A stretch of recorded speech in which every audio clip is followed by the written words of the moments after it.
A'udzubillahi minasyaitonirrajim. Bismillahirrahmanirrahim. Assalamualaikum warahmatullahi wabarakatuh. Alhamdulillah rabbil alamin. Wal 'aqibatu lil muttaqin wa la 'udwana illa 'alal zalimin. Asyhadu an la ilaha illallah wahdahu la syarika lah. Wa asyhadu anna sayyidana wa nabiyyana Muhammadan abduhu wa rasuluhu. Allahumma shalli wa sallim wa barik ala sayyidina Muhammadin wa ala ali sayyidina Muhammad. Rabbi syrah li sadri wa yassir li amri wahlul 'uqdatam min lisani yafqahu qawli. Allahumma yassir wa la tu'assir. Rabbi tammim bil khair wa ba'du. Alhamdulillah, segala puji dan syukur kehadirat Allah Subhanahu wa taala.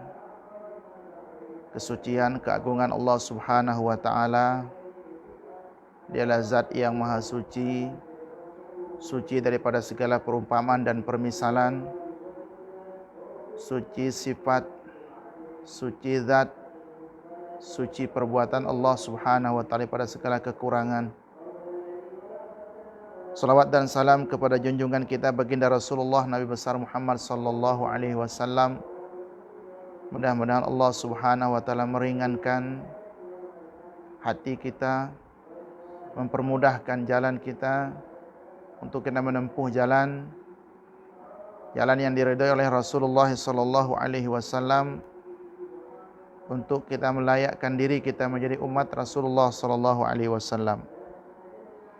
Jamaah dimanapun berada, terkhusus jamaah salat surah An-Nur Bandar Putri Kelang yang dirahmati Allah Subhanahu wa taala. Kita masih dengan kitab Tarikhul Khulafa berkaitan dengan pembai'ahan atau pembaiatan Abu Bakar, Sayyidina Abu Bakar As-Siddiq radhiyallahu taala anhu.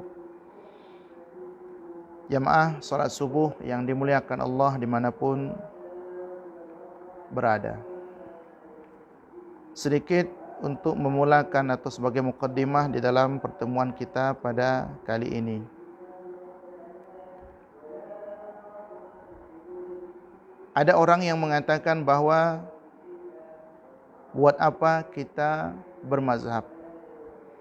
Buat apa kita berkomitmen ataupun mengikuti salah satu mazhab sedangkan kita pun mampu untuk mengikuti para imam dengan mengambil Al-Quran, dengan mengambil hadis, kemudian dimaknai dan diartikan dan ditafsirkan. Maka kita jawab, sungguh-sungguh perkataan seperti itu adalah menunjukkan satu kesombongan. Satu kesombongan yang nyata daripada seorang manusia yang seumpama kita, yang kalau boleh kita katakan, kalaulah kitab yang kita baca banyak, tapi tentu banyak yang kita baca, mungkin banyak juga yang kita tidak ingat. Banyak kita baca, mungkin juga banyak juga yang kita tidak faham. Maka kesombongan yang dikatakan oleh orang, buat apa kita bermazhab, kita pun juga mampu untuk seperti Imam Asy-Syafi'i, Imam Malik, Imam Ahmad ibn Hanbal, Imam Abu Hanifah An-Nu'man radhiyallahu taala anhum. Maka tuan-tuan rahimakumullah, ada perkataan daripada Sayyidina Abdullah bin Mubarak, seorang ulama daripada Khurasan. Apa kata beliau? Laula anna Allah Ta'ala a'anani bi Abi Hanifah wa Sufyana kuntu kasairin nas. Seandainya aku tidak ditolong oleh Allah Subhanahu wa taala dengan Imam Abu Hanifah dan Imam Sufyan Ats-Tsauri, dengan Imam Sufyan bin Uyainah, maka niscaya aku, kata Imam Abdullah bin Mubarak, niscaya akan seperti kebanyakan manusia. Ini menunjukkan tuan-tuan rahimakumullah betapa seorang Imam Abdullah bin Mubarak, seorang ulama besar di zaman mereka, masih lagi mengatakan bahwa kalau Allah tidak menolongku dengan Imam Abu Hanifah, tentu saya akan seperti kebanyakan manusia. Kebanyakan manusia artinya orang awam yang tidak tahu mengistinbat hukum. Ada banyak hadis-hadis Rasulullah sallallahu alaihi wasallam yang kalau kita melihat secara zahirnya akan menyebabkan kita mungkin silap ataupun salah faham. Maka tuan-tuan rahimakumullah, saya mengambil kesempatan untuk mengingatkan kepada diri saya sendiri dan kepada kita semua. Dan telah berkata oleh Abdullah bin Wahab, salah seorang daripada murid daripada Imam Malik rahimahullahu ta'ala. Apa kata beliau? Laqitu 300 alimin wa 60 aliman. Saya telah berjumpa dengan 300 ulama, 360 ulama. Walau la Malik wal Laitsu la dhalaltu fil ilmi. Kalau bukan kerana Imam Malik rahimahullahu ta'ala dan bukan kerana Imam Al-Laits Ibn Sa'ad di Mesir, maka saya akan tersesat pada ilmu. Terkadang kita mendengar bahwa perkataan-perkataan yang mengatakan bahwa mereka mampu untuk melakukan apa yang dikatakan oleh para ulama. Mungkin dengan bahasa yang menggugah, mungkin dengan bahasa yang menarik, mungkin dengan bahasa yang sangat memotivasi. Tapi ketika yang dipertikaikan itu adalah para ulama, tentu tidak ada kita memberikan laluan untuk mereka mencoba mengkritik para ulama kalau dengan membandingkan dengan keilmuan apa yang dikatakan oleh para ulama. Maka di sini kita mengutip perkataan Imam Sufyan bin Uyainah, ini perkataan sering juga kita ungkapkan. Apa kata Imam Sufyan bin Uyainah? Al-hadithu mudillatun illal fuqaha. Hadis itu boleh menyesatkan kecuali bagi para fuqaha. Coba kita selami perkataan ini. Hadis dapat menyesatkan seseorang melainkan kepada para fuqaha, kepada para ulama. Bagaimana tidak? Ada banyak perkara-perkara yang tidak sesuai dengan maksud murad hadis tersebut. Diterjemahkan, ditafsirkan mengikut daripada fahaman mereka. Sedangkan mereka tidak mengetahui daripada segala yang merujuk untuk memaknai dan memahami hadis tersebut. Maka perkataan daripada Imam Sufyan bin Uyainah ini bukan perkataan kosong. Maksud beliau adalah terkadang yuridu anna ghairahum qad yahmilu syai'an ala zahirihi walau ta'wilun min hadithi ghairihi. Mereka menghendaki ketika melihat sebuah hadis Nabi sallallahu alaihi wasallam kemudian membawa hadis tersebut kepada hanya zahir hadis tersebut, terutama dalam bab akidah. Jadi kita tidak membicarakan bab akidah, tapi sedikit untuk mengingatkan kepada diri Al-Faqih dan kepada kita semua betapa perkara mengambil secara tekstual, kemudian mengartikan, memaknai secara zahir daripada hadis tanpa merujuk kepada perkataan para ulama, tanpa merujuk kepada keterangan dan huraian syarah para ulama, tentu akan menjadi masalah besar kepada kita. Sebagai contoh hadis masyhur yang sering digunakan oleh sahabat-sahabat kita tentang hadis jariyah. Hadis jariyah sangat masyhur. Dan ini orang-orang yang mujassimah, orang-orang musyabbihah sangat hobi untuk mengoleksi hadis-hadis seumpama ini. Maka kalau kita merujuk kepada perkataan Imam Sufyan bin Uyainah yang beliau mengatakan bahwa hadis itu dapat menyesatkan kecuali kepada para ulama, kepada para fuqaha. Tentu maksudnya difahami hadis-hadis tersebut. Maka ketika ditanya Imam Ibn Rushd daripada hadis yang maksud hadis mudillatun illal fuqaha itu apa? Apa tujuan, apa maksud hadis tersebut? Kata beliau menjawab, la yusammal faqihu faqihan illa ba'da ma'rifatil hadisi. Tidak dinamakan seorang itu faqih, tidak dinamakan faqih seseorang itu melainkan selepas mengetahui selok-belok daripada hadis Nabi sallallahu alaihi wasallam. Maka dijawab oleh Imam Ibn Rushd, idafatu hadza ila Nabi sallallahu alaihi wasallam laysa bisahihin. Mengidafatkan sesuatu makna dan maksud hadis itu adalah kepada Nabi, tetapi dengan maksud yang berbeza, maksud yang tidak betul. Maka itu tuan-tuan rahimakumullah, perkataan-perkataan para ulama dalam menguraikan hadis-hadis Nabi tentu kita kena sikapi dengan bijak. Tidak boleh kita mengambil zahir hadis. Sama dengan perkataan Imam Asy-Syafi'i rahimahullahu taala.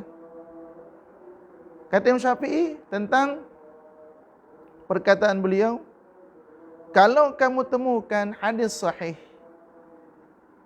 maka itulah mazhabku. Kalau kamu temukan hadis yang sahih, maka itulah mazhabku. Daripada perkataan Imam Syafi'i ini, ada orang mempergunakannya bahwa Imam Syafi'i pun tak suruh kita untuk taksub ataupun untuk berpegang dengan satu mazhab. Asalkan hadisnya sahih, maka itu perkataan Imam Syafi'i rahimahullahu ta'ala. Jadi nampak daripada benda yang disampaikan itu, kalau diambil secara zahir kalimat beliau, kalam beliau, macam betul. Tapi para ulama seumpama Imam Al-Baihaqi telah menguraikan kalimat tersebut. Jadi kata para ulama, maksud dari Imam Syafi'i mengatakan perkataan tersebut itu, sekiranya hadis tersebut hadisnya sahih, kata Imam Syafi'i, maksud daripada Imam Syafi'i itu adalah, tentu saya telah mengetahui hadis tersebut. Maka itu kata Imam Ibn Huzaimah ditanya, adakah satu hadis yang terlepas yang tidak diketahui oleh Imam Syafi'i? Imam Ibn Huzaimah mengatakan tidak ada. Ini merujuk kepada kealiman, kehebatan Imam Syafi'i dalam hadis Nabi SAW. Kemudian perkataan Imam Syafi'i pula, ketika ditanya, ketika beliau mengatakan, kalau kamu temukan perkataanku, fatwaku dengan hadis Nabi bercanggah atau bersebelahan, maka kata Imam Syafi'i rahimahullahu ta'ala, kau ambillah hadis Nabi tersebut dan buang saja perkataanku. Ada yang mengartikan kalimat tersebut secara zahir, mengatakan bahwa Imam Asy-Syafi'i rahimahullahu ta'ala tak berapa tahu dengan hadis-hadis Nabi SAW. Apa yang kita nak ambil daripada muqaddimah ini, bahawa perkataan para ulama pun kalau salah diartikan, tentu akan menyebabkan juga kesilapan, bahkan memaknai secara salah. Begitu juga Pak Imam Syafi'i mengatakan bahwa seseorang yang bertasawuf di pagi hari, maka di sore hari dah jadi zindik. Zindik itu kafir. Diambil sepotong, kemudian tak dibaca seterusnya. Padahal Imam Al-Baihaqi menguraikan, mensyarahkan hadis perkataan Imam Syafi'i tersebut, bahwa maksud beliau adalah kalau orang itu bertasawuf tetapi hanya mengambil nama saja, bukan pada tasawuf hakikatnya yang mengatakan bahwa seseorang tersebut mendalami tasawuf, karena dengan tasawuf itu akan membersihkan akhlak budi pekerti seseorang. Jadi dalam perkataan juga ada disebutkan bahwa amalan tasawuf itu adalah akul, kasul, banyak makan, pemalas. Itulah yang dimaksudkan oleh Imam Al-Baihaqi kalau sufi tasawuf itu hanya mengandalkan nama saja. Jadi secara kesimpulan yang saya sampaikan di sini tuan-tuan rahimakumullah, bahwa perkataan-perkataan para ulama itu kita tidak boleh mengatakan bahwa perkataan para ulama itu menjadikan satu membenarkan apa yang kita fahami, tidak merujuk kepada apa yang dikatakan oleh para ulama. Imam Syafi'i mengatakannya rujuk kepada murid-murid Imam Syafi'i ataupun ulama-ulama yang diakui, yang mempunyai otoriti di dalam berfatwa, di dalam memberikan penjelasan kepada umat. Ini akan menolong kita untuk memastikan bahwa kita tidak tersalah dalam memberikan penerangan, memberikan pencerahan kepada umat. Jamaah surah An-Nur yang dikasihi Allah Subhanahu wa taala. Ada satu perkataan daripada Imam Abu Hanifah juga. Yang Imam Abu Hanifah mengatakan bahwa kita sering mendengar bahwa seakan-akan Imam Abu Hanifah itu tidak mengerti dengan hadis-hadis Nabi sallallahu alaihi wasallam. Padahal Imam Abu Hanifah sangat alim dengan hadis-hadis Nabi. Sangat tahu dengan hadis-hadis Nabi. Maka kata Imam Sufyan bin Uyainah rahimahullahu taala. Imam Sufyan bin Uyainah ini adalah guru Imam Syafi'i rahimahullahu taala. Beliaulah yang mengatakan di dalam kitab, dituliskan di dalam kitab Allahumma shalli ala Muhammad, Ar-Risalah Ar-Risalatul Mustarsyidin. Beliau mengatakan ketika menyebut nama wali-waliullah itu turun beberapa rahmat. Inda dzikr auliya tanzilur rahmat. Ketika menyebut nama waliullah itu akan turun beberapa rahmat. Inilah yang digunakan oleh sahabat-sahabat kami, sahabat-sahabat saya di Banjarmasin, Kalimantan Selatan, menggunakan istilah manaqiban, membaca manaqib, biografi daripada para ulama-ulama saleh yang dikenal kesolehannya, yang dikenal kewaliannya. Mengambil daripada perkataan Imam Sufyan bin Uyainah, cuma silapnya adalah mereka mengatakan ini hadis Nabi. Nah, ini yang mungkin perlu kita luruskan, perlu kita betul, itu bukan hadis Nabi, tetapi itu adalah perkataan Imam Sufyan bin Uyainah rahimahullahu taala. Imam Sufyan bin Uyainah seorang alim kibarul ulama. Beliau mengatakan, awwalu man aq'adani lil hadithi wa sayyarani muhadditsan Abu Hanifah. Guru Imam Syafi'i, seorang alim besar, beliau mengatakan, orang yang pertama yang mendudukkanku dalam pelajaran hadis dan menjadikan aku muhaddis itu Imam Abu Hanifah. Jadi ada sebagian daripada para penulis, kalau nak disebutkan ulama mungkin, penulis yang mencoba mengkritik Imam Abu Hanifah selalu menggunakan ra'yi beliau, pendapat pandangan beliau dalam berfatwa, tidak merujuk kepada hadis-hadis Nabi. Kalau perkataan seperti ini daripada Imam Sufyan bin Uyainah ditulis di dalam kitab Jawahirul Mudhiyah juz 1 halaman 31. Bahwa orang yang pertama kali mendudukkan aku dalam ilmu hadis dan menjadikan aku seorang muhaddis adalah Imam Abu Hanifah. Jadi apa yang saya nak sampaikan di sini adalah kita bersama-sama, selagi kita tidak mengenal biografi para ulama secara detail, ada isu yang disampaikan yang nampak bercanggah itu, tolong kita tawakuf. Jangan kita bermudah-mudah untuk mengatakan Imam Syafi'i salah. Bahkan dituduh Imam Syafi'i salah dalam beristimbat dengan hadis yang dipertikai dalam menetapkan kunut subuh.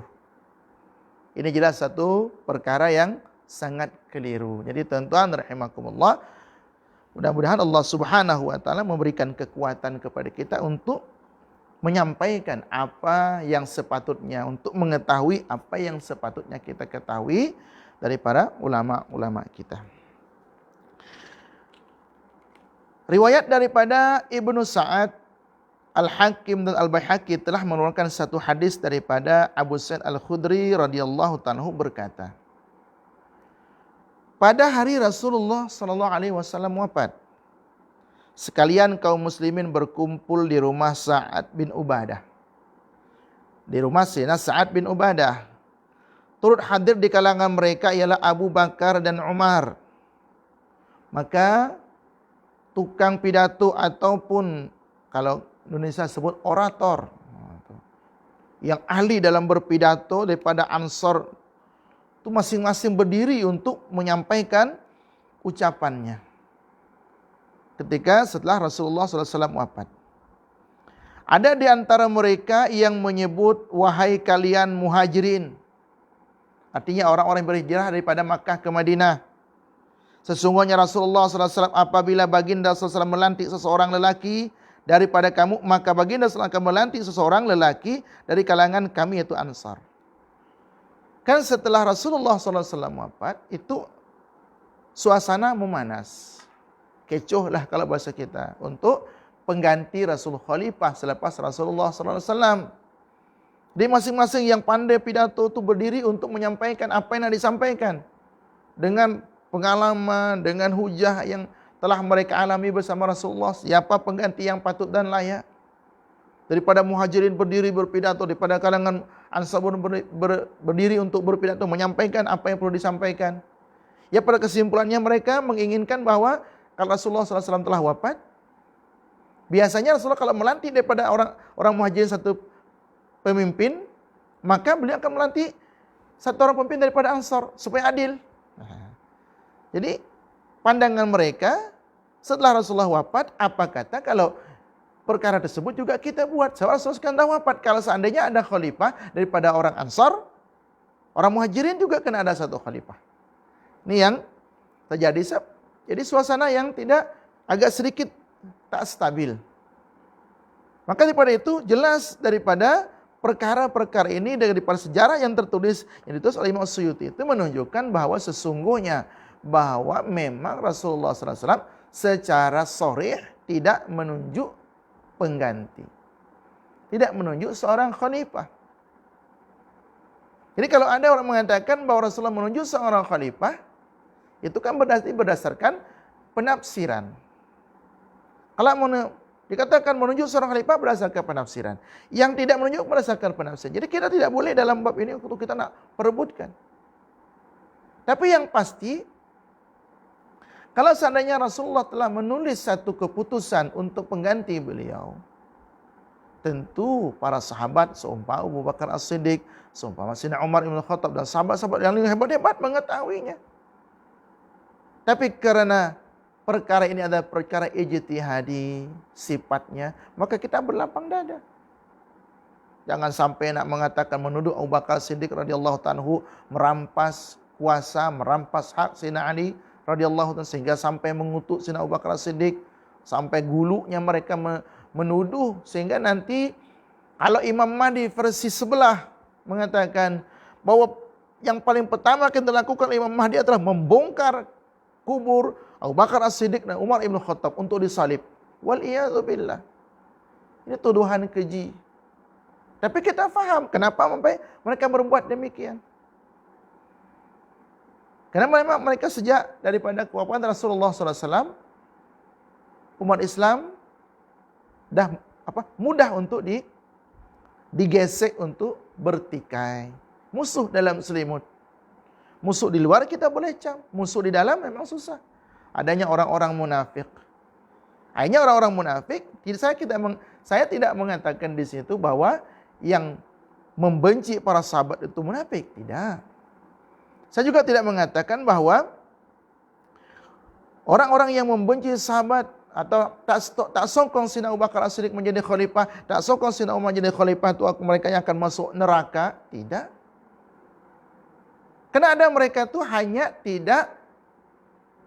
mereka hanya melebihkan Sayyidina Ali daripada Abu Bakar. Tapi dalam masalah hukum hakam, Quran sama, cinta kepada Ahlul Bait, kemudian cinta kepada para sahabat, hanya kata mereka itu adalah Sayyidina Ali lah lebih berhak menjadi khalifah daripada Abu Bakar As-Siddiq. Kalau Al-Faqih secara pribadi, bahasa yang seperti itu pun bagi saya tak nak mengikutilah. Saya tak nak ikut dengan dengan pendapat yang seperti itu. Karena Sayyidina Ali sendiri telah mengatakan, kalau kami ridha dengan Abu Bakar As-Siddiq menjadi penghulu, pemimpin kami dalam urusan agama, takkan kami tak ridha dalam urusan dunia. Urusan kepemimpinan, urusan khalifah itu adalah urusan dunia. Ini kata Sayyidina Ali radhiyallahu anhu. Tapi dipertajam oleh mereka-mereka yang ada sifat hakut, hasud di dalam diri. Mencari memancing di air keruh. Suasana dah keruh ditambah diperkeruh lagi. Maka sampai hari ini subhanallah. Jadi supaya jelas, saya tidak mengatakan bahwa orang-orang yang membenci Ahlul Bait Rasulullah sallallahu alaihi wasallam sehingga mengutuk mereka, saya tidak mengatakan, saya tak berani. Kalau memang itu keadaan oleh para ulama, biar para ulama yang memberikan fatwa. Tapi yang jelas, kalau memang nyata sore tanda-tanda mereka itu keluar daripada Islam, termasuk diantaranya membenci para sahabat, mengutuk para sahabat. Karena hadis Nabi jelas, sesiapa yang mengutuk, yang mengatakan kafir kepada saudaranya, kemudian kalimat itu akan terbang naik ke atas. Dia akan mencari kemana kalimat itu akan turun. Kalau memang orang yang dikatakan itu adalah memang betul dia kafir, maka kalimat itu akan turun pada orang yang dikatakan. Tapi kalau orang tersebut ternyata ketika nak turun, dia nampak, tak mungkin orang ini kafir. Dia solat subuh berjamaah, dia baca Quran dan seumpamanya. Kalimat itu akan balik kepada orang yang memperkatakannya. Itu orang biasa. Bagaimana yang diperkatakan itu adalah Sayyidina Abu Bakar As-Siddiq, khalifah Rasulullah sallallahu alaihi wasallam. Nauzubillah tsumma nauzubillah. Okay. Maka justru itu kami berpendapat jawatan ini harus disandang dari kalangan kami, yaitu Ansar. Ini kata orang Ansar. Justru itu kami pendapat jawatan harus disandang oleh dua orang. Nah, kalau macam itu berarti jawatan khalifah itu disandang oleh dua orang. Tapi ini khalifah yang betul. Bukan khilafah. Itu beza lagi. Khalifah, kekhalifahan, pemimpin. Kalau khilafah, ya, yang diangkat oleh sahabat-sahabat kita itu adalah untuk untuk mencari suara untuk menegakkan khilafah Rasulullah. Dikatakan seperti itu. Saya tidak katakan itu mustahil, tapi merujuk kepada apa yang mereka miliki, daripada saya tidak menghina, tidak menyalahkan. Tengok daripada apa yang mereka fahami. Akidah tercampur dengan akidah Mu'tazilah. Mereka menafikan qada dan qadar. Kalaupun mereka menafikan, tak sepenuhnya menafikan qada dan qadar, adakah seperti itu untuk menyambut khilafah? Persiapan ilmu tidak disokong. Belajar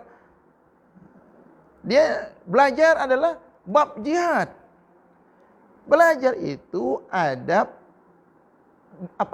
ada urutannya. Bab taharah, solat, puasa, zakat, terus ujung sekali PK itu bab jihad. Orang masuk saja ke kumpulan tersebut diajarkan bab jihad. Dia tahu tuh takbir Allahu Akbar. Hanya umat jadi bercelaru. Hukum hakam tak tahu. Pembatal solat antara perempuan dan yang bukan mahram tersentuh tak ambil tahu. Ini masalah. Ini kalau khilafah. Beza yang kita bicarakan itu adalah kekhalifahan.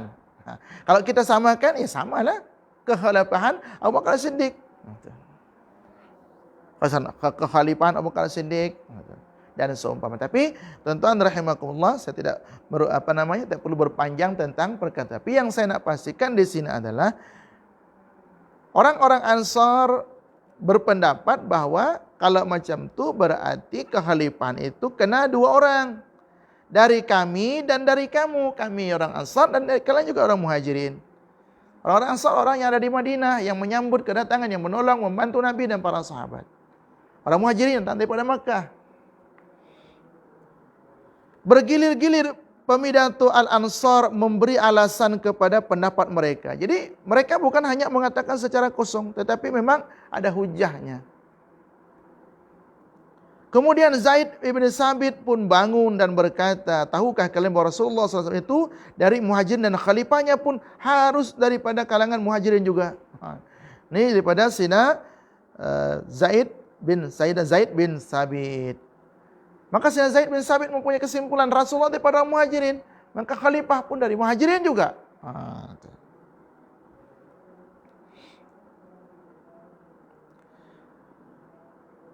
Kita Ansar, kata Zaid bin Sabit, pembantu Rasulullah SAW dan menjadi Ansar khalifahnya.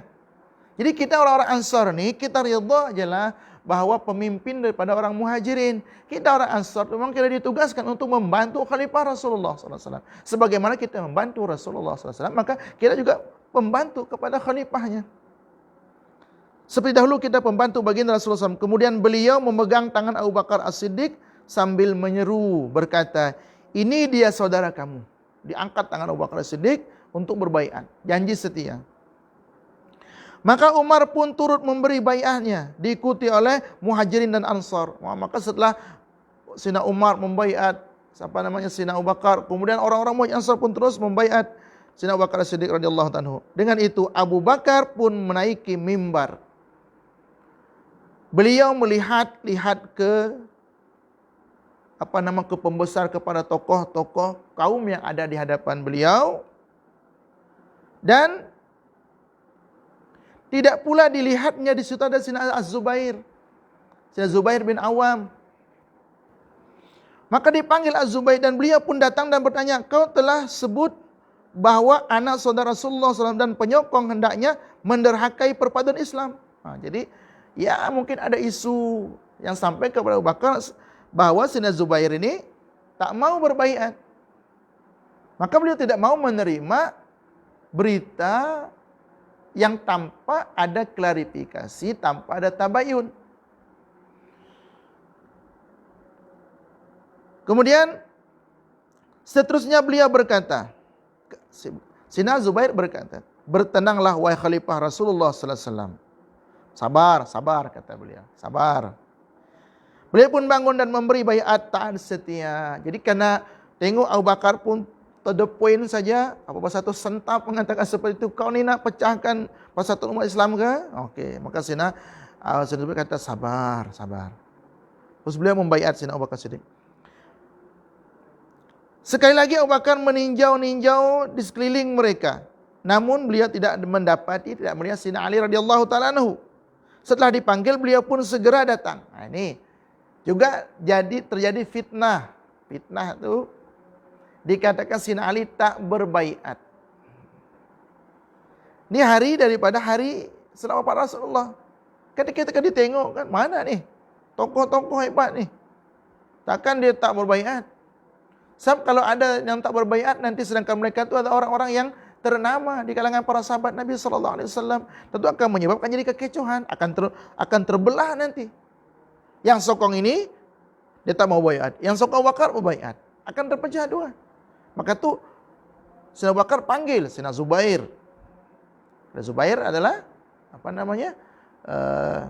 rapat dengan Rasulullah. Ya ada keluarga kan, Sayyidina Asma itu istri kepada Sayyidina Zubair bin Awam.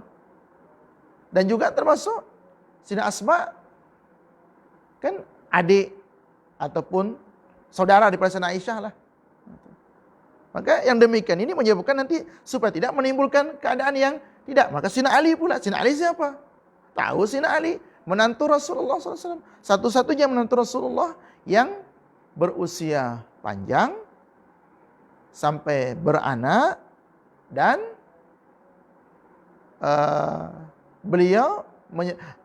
Rasulullah mendapatkan cucu daripada perkawinan Sayyidina Ali dan Sayyidina Fatimah Az-Zahra. Nah, maka ketika melihat Sayyidina Ali datang, maka Sayyidina Abu Bakar pun seperti perkataan yang awal tadi, beliau sentap yang mengatakan, Aku telah berkata bahwa sepupu Rasulullah SAW menantu baginda berhasad melanggar perbuatan Islam. Jadi saya ingat bahwa Ali mungkin, minta maaf lah Ali. Kalau lebih macam itulah.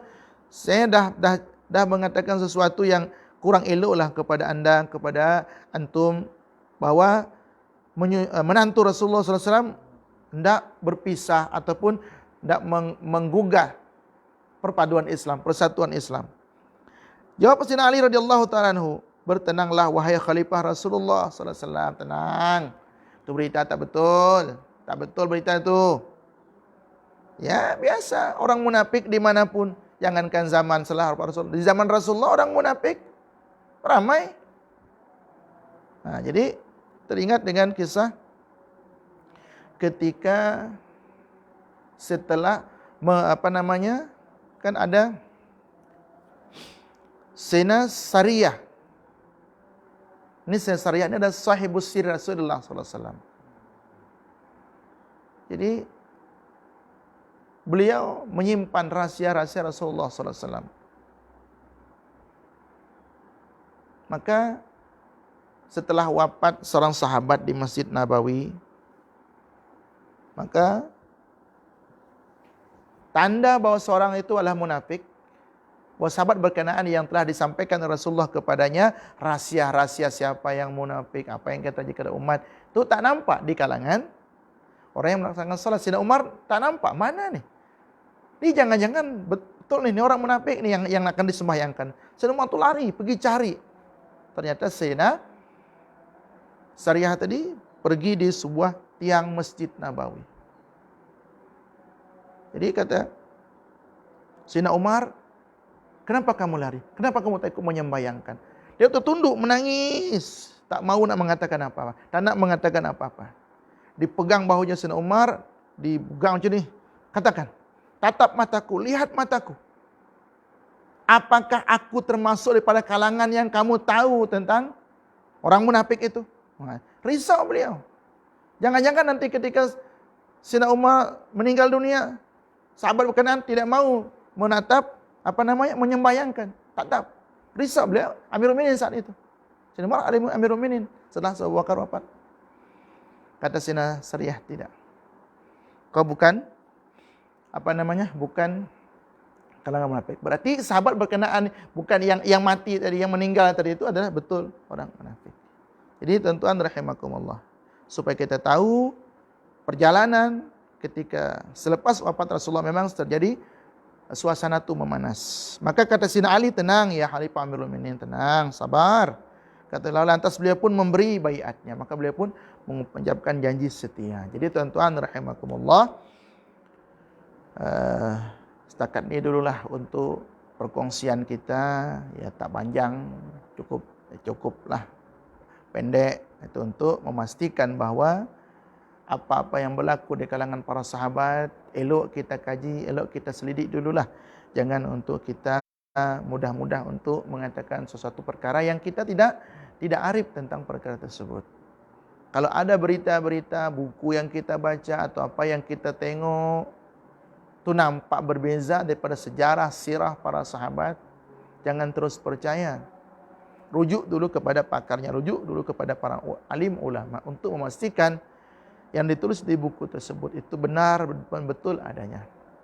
Kalau sampai misalkan seolah-olahnya ada pertikaian yang sengit antara para sahabat, itu kita perlu mengkaji. Kalau seandainya ternyata benar adanya cerita tersebut, ada berlaku nampak pertikaian, ada, wajar, manusia.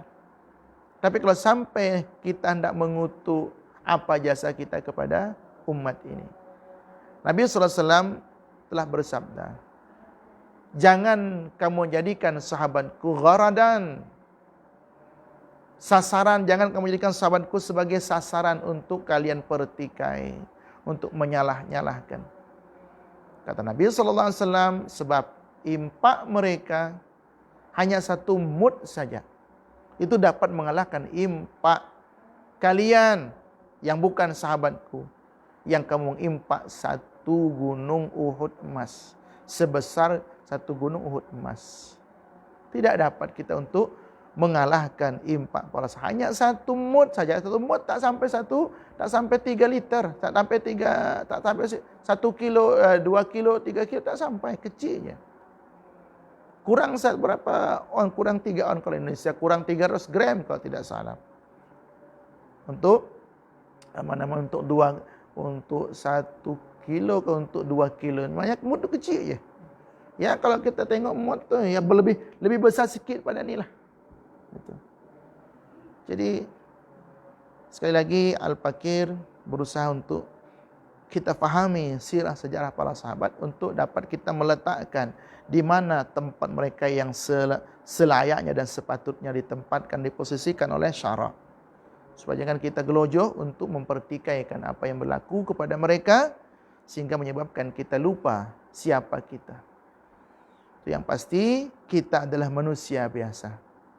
Kita tidak pernah menatap Rasulullah SAW. Mereka bukan hanya menatap, tapi berjuang bersama Rasulullah SAW. Jadi mereka bahkan rela untuk diri mereka, badan mereka itu menjadi tameng, pelindung Rasulullah ketika perang Uhud. Berlubang badan mereka, kena tombak, kena panah, kena pedang untuk menyelamatkan Rasulullah SAW. Kita tidak ada usaha apa-apa, kita tidak ada sumbangsih kita kepada Islam, kepada agama. Jadi tak perlu untuk kita memperpanjang lidah untuk mengkritik, menyalahkan para sahabat radhiyallahu ta'ala anhum wa 'anil jami'. Kita minta ampun kepada Allah Subhanahu wa taala agar Allah memberikan kekuatan kepada kita, dan dengan istighfar dan tasbih kita mudah-mudahan di hujung PKP ini, mudah-mudahan nanti bulan 4 dan seterusnya dibuka, kita bolehlah bersua. Saya pun dah rindu kepada tuan-tuan yang ada di sahabat-sahabat yang ada di Kelang ini. Mudah-mudahan kita panjang umur, dapatlah kita bersua, dapat kita berkumpul. Keadaan semula menjadi tenang, diangkatnya musibah, balak dan bencana ini. Di musim-musim pandemik ini kita perlu banyak-banyak muhasabah diri kepada Allah Subhanahu wa taala. Kita minta kepada Allah agar kita dijauhkan daripada penyakit dan seumpamanya untuk memudahkan. Sebab kalau kita dah sakit, kita tak boleh lagi beribadah dengan sempurna. Sempurna kita ibadah ketika sakit, tak sesempurna ketika kita sihat. Jadi kita manfaatkan ketika kita sihat agar nanti ketika kita sakit, kalaulah sakit itu adalah untuk akhir penyakit yang menimpa kita, kita ada persiapan. Jadi kita jaga amal-amalan kita, solat fardu berjamaah yang semampunya kita buat, zikir, baca Quran, tahmid, tahlil, takbir juga kita perbanyak. Mudah-mudahan Allah ampun segala dosa dan kesalahan kita, dan mudah-mudahan Allah memberikan kekuatan kepada kita, dan Allah ampun dosa ibu bapa kita, dosa guru-guru kita, jiran tetangga kita, kaum muslimin ala hadiniyah wa lakunatun salihah wa ilahatun nabi wa nabi. Al-Fatihah. A'udzubillahi minasyaitonir rajim. Bismillahirrahmanirrahim. Alhamdulillahirabbil alamin. Ar-Rahmanir-Rahim. Maliki yaumiddin. Iyyaka na'budu wa iyyaka nasta'in. Ihdinas siratal mustaqim. Shiratal ladzina an'amta 'alaihim ghairil maghdubi 'alaihim waladdallin. Amin. Bismillahirrahmanirrahim. Alhamdulillahirabbil alamin. Allahumma shalli wa sallim wa barik ala sayyidina Muhammad wa ala sayyidina Muhammad. Allahumma qad 'allamtana wa 'allimna, ya Allah ma yanfa'una zidna ilman warzuqna bi rahmatika arrahmin. Rabbana atina fid dunya hasanatan wa qina adzabannar. Wassallallahu ala sayyidina Muhammad. Alhamdulillahirabbil alamin. Minta ampun, minta maaf atas segala kesilapan kekurangan. Hadanallahu ajma'in. Billahi taufiq wal hidayah. Wassalamualaikum warahmatullahi wabarakatuh.